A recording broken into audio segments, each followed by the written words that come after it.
এই মুহূর্তে সবকত বড় খবর, কোন দলের লোকেরা নওশাদকে বদনাম করার জন্য একটার পর একটা আরেকটার পর একটা মহিলারা, কেউ বলছে নওশাদকে আমি স্বপ্নতে দেখেছি, কেউ বলছে নওশাদকে আমি বিয়ে করেছি, কেউ বলছে নওশাদ আমাকে বিয়ে করে দেখেছি,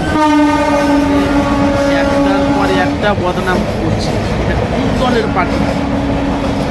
বাংলাদেশ বিজেপি, সিপিএম, কংগ্রেস, তৃণমূল, যেসব পার্টিগুলো আছে, আরও সব অন্য পার্টি আছে, এই পার্টির মধ্যে কোন পার্টির দল যে নওশাদকে এইভাবে চক্রান্ত খেলার জন্য ষড়যন্ত্র করে নওশাদকে, কেউ বলছে আমি স্বপ্নের মধ্যে নওশাদ ইসলামী দিয়ে স্বামী করে ফেলেছি, কেউ বলছে নওশাদ আমাকে বিয়ে করে রেখেছে।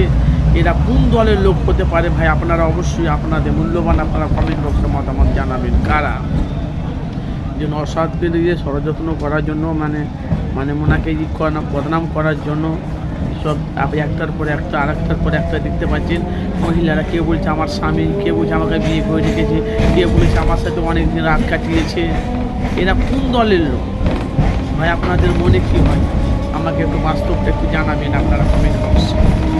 কিন্তু আমি যতটা জানি, আমি আমার জ্ঞানের থেকে আমি বলছি, নওশাদকে বদনাম করালো, নওশাদকে কেউ ফাঁসাতে পারবে না, যেহেতু উনি একটা পীরের ঘরের সন্তান।